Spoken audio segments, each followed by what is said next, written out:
Hello folks, I'd like to welcome you to the Heart to Heart with Glyn. This is going to be a new series of video blogs or vlogs. I can't imagine what the terminology is, but I'm going to be going around the whole of Hart district and talking to various people on their subjects. This morning I'm with Councillor Crampton. Crampton. I can edit that.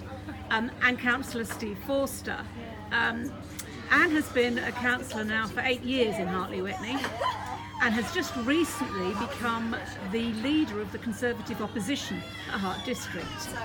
Steve Forster has been a town councillor, is a county councillor, and of course he's on our Hart District Council.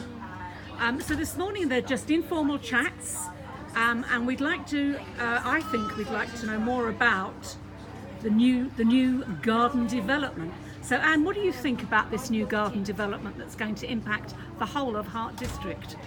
Well, we've been talking about this in Hartley Wintney for some time because first of all there was the Moral Green Winchfield development of 1,800 houses which would impact on Hartley Wintney hugely.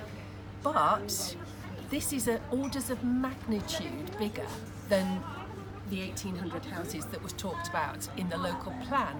By the way, it's had to have been removed because the inspector has said that they haven't done the work on it, they haven't looked at other sites, they don't know whether it's suitable and there's no infrastructure and so on and so on and so on.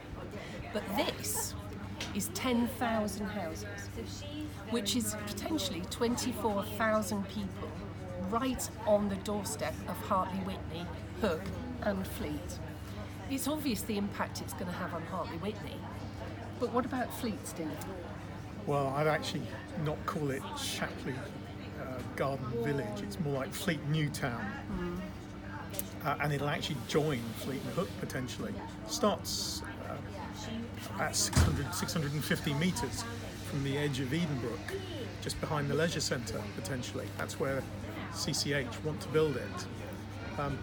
Impact is dire, and I'm amazed that CCH want to continue with this because their own arguments were against it.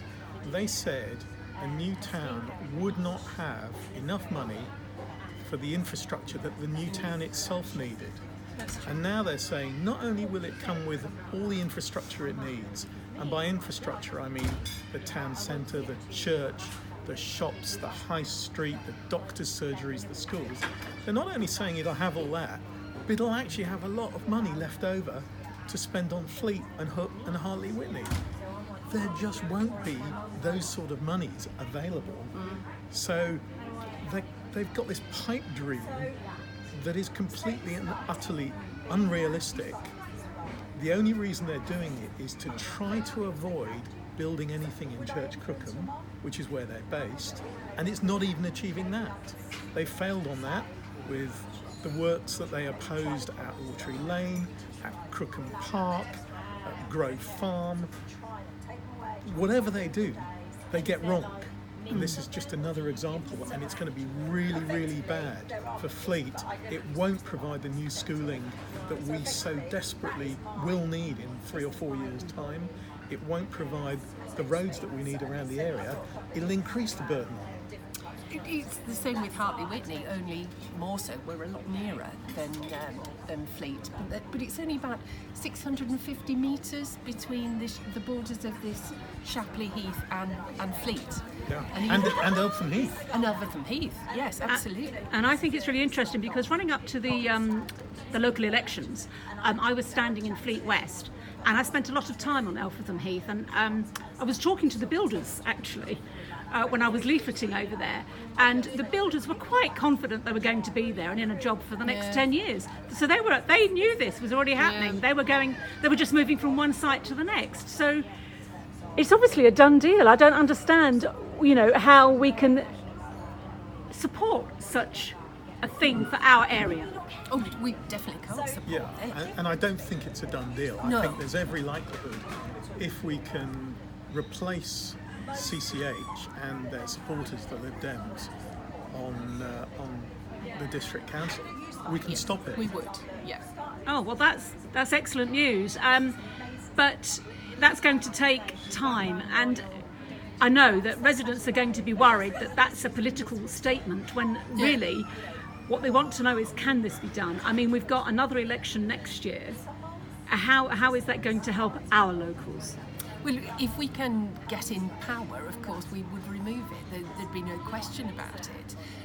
But we think that the £150,000 that has been given by the Ministry to Hart District Council in order to look at a scoping exercise is going to be nowhere near enough.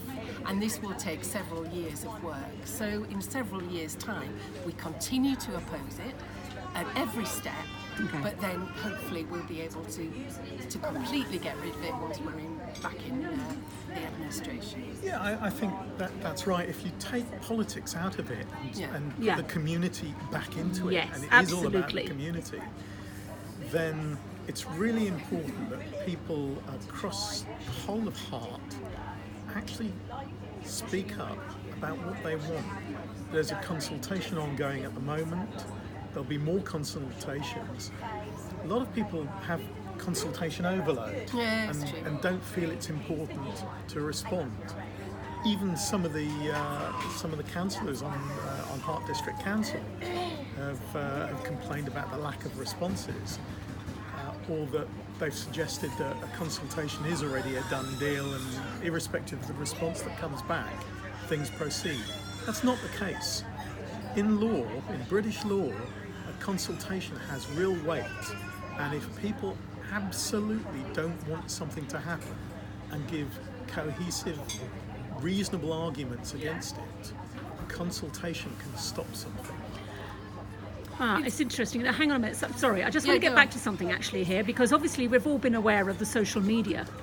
And I do believe that the For Fleet's Sake Facebook page, which I'm really in favour of, I think it's a really good thing where people can discuss their politics. It's been interesting this week with you videoing the council meetings. How many people do you think looked at your video last night? I think we had about twice as many people watching the streaming of the video, which is only about 20-25 people live. But I looked this morning at 9 o'clock and already over 600 people had actually viewed the video since I posted it. So you see, that's really interesting, because that's 600 people who wouldn't have turned up at a council meeting on a night when they were to be home with their families. So I think the issue also is about engaging our residents to understand how the council works, because if what you're saying is true, then it empowers our residents. It does, that whole approach of open government and having open discussions, not closed door meetings and secret meetings, sitting with developers and scheming what's going on. I think the important thing is being completely open and honest about it, not putting a spin on it. And we've seen that with different councils across the area and even at national government. The spin is completely ridiculous. What we want is the information, the facts, the truth, and then our community should be allowed to make up its own mind and decide what it wants for the future. Exactly. I mean, you'll remember that we weren't allowed to see the bid for this Shapley Heath. No, none of us were on the Conservative group were allowed to see it. Well, that's not open and transparent, is it?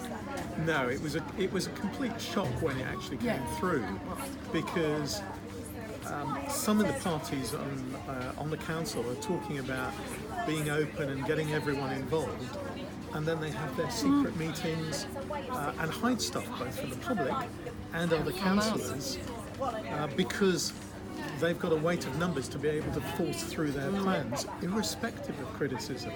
It's only on campaigns like Save Gurkha Square that actually they realise they have to back down and not do the things that are going to damage our community. Well, that's people power, isn't it? It is. You know, if people really feel strongly about something, it can change the mind of the council. Yeah, and I think that's what I want for these heart-to-heart chats with Glyn. I really want to empower people to understand that they can really change the community in which they live, that they have at their fingertips the availability. They can do it. They can listen to Steve's videos or listen to these interviews. In 2 weeks' time, hopefully the council is going to go live so that we can video stream. I did notice a lot of people asking that question because they get home from work late, which is a big key thing, and people genuinely do care about the communities in which they live. People move to this area because it's a lovely area in which to live. So we're the custodians of future development in this area, and we need to be really making sure that all future development for us is sustainable.